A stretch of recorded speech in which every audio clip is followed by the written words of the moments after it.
Hello everyone, मैं नीतू आपका स्वागत करती हूँ हमारे इस 1 to 1 प्रोग्राम में, जहां आज हम बात करेंगे एक और नई शख्सियत के बारे में, जो कि जमशेदपुर शहर की साहित्यकार और युवा कवित्री अंकिता सिन्हा है, जो कि अब नाम की मोहताज नहीं है। भारतीय तिरंगा गौरव award, APJ Abdul youth leader conference award सहित दर्जनों अवार्डों से संबोधित हुई है।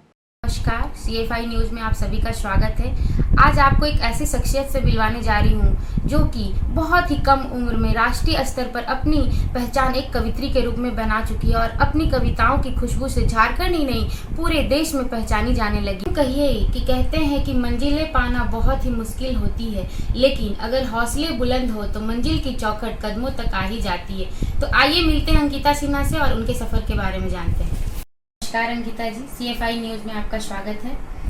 धन्यवाद। अभी आप अंतर्राष्ट्रीय महिला दिवस के दिन आप दिल्ली में आपको जो सम्मान मिला, उसे पाकर आप कैसा अनुभव कर रही हैं? ये सम्मान महिलाओं के लिए एक बहुत बड़ा सम्मान होता है। अंतर्राष्ट्रीय महिला दिवस पे सम्मान पाकर खुद को गौरवशाली महसूस करना नारियों की अपनी एक हृदय की बात होती है। और ये सम्मान सिर्फ एक नारी के लिए नहीं है, यहाँ तक लाने में जितने लोगों का हमारा सहयोग साथ रहा है, ये सारे सम्मान उनके लिए ही है। और जैसे सम्मान की प्रक्रिया आपसे जुड़ती है, आपकी कविताओं की खुशबू बिखेरने का वो पल आ जाता है, तो आप सम्मान प्रक्रिया में आप खुद ब खुद आ जाते हो। जब आपकी एक अलग पहचान आ जाती है, तो नारियों का सम्मान पाना, वो भी नारी दिवस, अंतर्राष्ट्रीय महिला दिवस।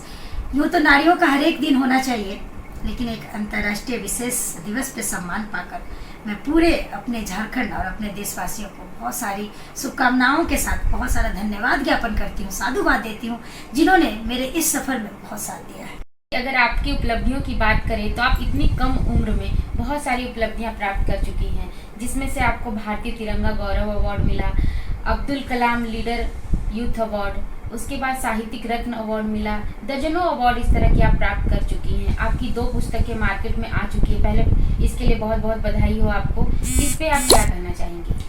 चलिए, बहुत बहुत धन्यवाद।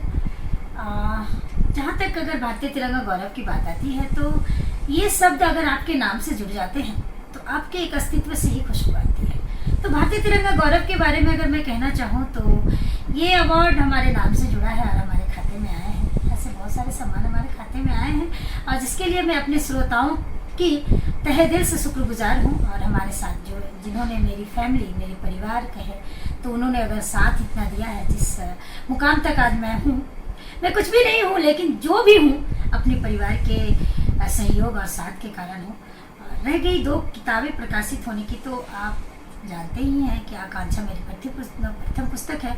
और कोरोना काल, जो कि मानवीय संवेदनाओं को दर्शाती हुई एक ऐसी घाव और एक ऐसी पीड़ा है, जिसमें कोरोना काल में आपने देखा ही था कि सम्मुख कैसे विमुख होते हैं, कैसे अपने के व्यवहार में कैसे रुख बदलते हैं, कैसे जब अपनापन देने की अवस्था आती है तो लोग कैसे आपको बेरुख करके रुख बदल के चले जाते हैं। ऐसी ही पीड़ाओं को दर्शाती हुई हमारी कोरोना काल है, जो कि मैंने अपनी लेखनी को प्रकाशित करके अपने पन्नों पे उकेरा है, भावों को, भावनाओं को, भावनात्मक पन्नों। केंद्र सरकार द्वारा 370 धारा हटाए जाने के बाद आप पहली महिला हैं जो श्रीनगर में जाकर झंडा तोलन की और काव्य पाठ प्रस्तुत किया। तो इसके बारे में आपसे जानना चाहूँगी कि वहाँ जाकर आपको कैसा अनुभव हुआ, आप अपना एक्सपीरियंस इस पर शेयर कीजिए। ये सुखद और दुखद दोनों अनुभव रहा। सुखद इसलिए रहा कि 370 और 35 से हटने के बाद प्रथम महिला मैं थी। 12 राज्यों में मेरा सिलेक्शन। मैं श्रीनगर के लाल चौक पर झंडा तोलन करके आई और अनेक सम्मानों से मैं सम्मानित भी हुई। तो ये सुखद अनुभव रहा। लेकिन वहाँ -5 डिग्री के कोताहल में, इतनी ठंड में, एकमात्र महिला, और वहाँ पर जाकर अपने तिरंगे की शान को मैं फहरा कर आई। ये काफ़ी मेरे लिए कष्टदायक भी था, लेकिन खुद में हौसला था और एक देश के लिए अपने नाम को समर्पित, अपने कर्म को समर्पित करना था। ये अनुभव अच्छा रहा और मुझे काफ़ी पहचान भी मिली इससे। और काफ़ी अपने लोगों का, सारे दर्शकों का साथ भी रहा। अंकिता जी, हमारे दर्शक आपकी दोहे सुनना चाहते हैं, आपके मुक्तक सुनना चाहते हैं, जो भी आपके प्रसिद्ध कविता है वो हमारे दर्शक के सामने आप प्लीज रखिए। धन्यवाद। कविताओं की जहाँ बात आती है और दोहों की बात आती है तो ये लेखनी खुद एक संबल देती है। तो मैं जो दोहें दर्शकों को बेहद पसंद है और ये कोरोना काल में लिखी हुई ऐसी मानवीय संवेदना है जो लोग सुबह सुबह सुना करते थे, तो ये दोहे को मैं रखती हूँ आप लोगों के समक्ष। सुनिए।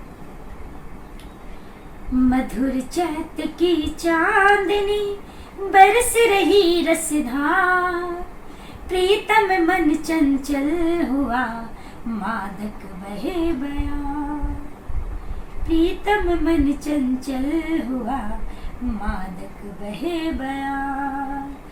कान्हा जा मथुरा बसे करते पपीहा शोर, कोयल कूके जा रही प्रेम विवश मन मोर। और प्रेम की संभावनाएं कैसी होती है, प्रेम शब्दों में समेटा नहीं जा सकता है, मैं रखती हूँ। प्रीत रीति अति पावनी कठिन निभानी प्रीत, कमल कोख भबरा फसा यही जगत की रीत। प्रेम रूप पोशाक में झुक झुक गिरे पतंग, जलते दीपक पर सदा जलता उसका। और अंतिम एक संदेश देना चाहती हूँ। प्रेम सदा करता हृदय जीवन रस संचार, प्रेम सदा करता हृदय जीवन रस संचार। मानव मानव में पले जीव जीव से प्यार। वाह, क्या बात है अंकिता जी, वाह। मैं आपकी एक कविता सुनना चाहती हूँ कि महफिलों में रह के भी मैं अधूरी रही हूँ। ये पंक्तियाँ अगर आप कुछ कहना चाहेंगी तो प्लीज कहिए। धन्यवाद। ये अभिव्यक्ति है, मैं कुछ पंक्तियाँ रखती हूँ। अजब किस्सा रही हूँ मैं, अजब किस्सा रही हूँ मैं, किसी के साथ महफिल में रहकर भी तन्हा रही हूँ मैं। अजब किस्सा रही हूँ मैं, किसी के साथ महफिल में रहकर भी तन्हा रही हूँ मैं। और बदरंग किस्मत ने बदले हैं मेरे हालात, वरना गुलों की गुलदस्ता रही हूँ मैं। वाह, क्या बात है मैम, गुलों की गुलदस्ता रही हूँ मैं। वाह। तो पंक्तियाँ मैं समर्पित करती हूँ कि मुझे किसी गैर ने नहीं उसने नाम दिया है गमे समंदर, मुझे किसी गैर ने नहीं उसने नाम दिया है गमे समंदर। और मेरी मुस्कुराहटों को सजाए मौत कहा है। वाह। और मेरी मुस्कुराहटों को सजाए मौत कहा है, फकत अपनी ही नजरों में एक छोटी सी मीठी सी दरिया रही हूँ मैं। अजब किस्सा रही हूँ मैं, किसी के साथ महफिल में रहकर भी तन्हा रही हूँ। मैम, आप इस क्षेत्र में इतनी तरक्की कर रही हैं, आज आप किसी भी नाम की मोहताज नहीं है।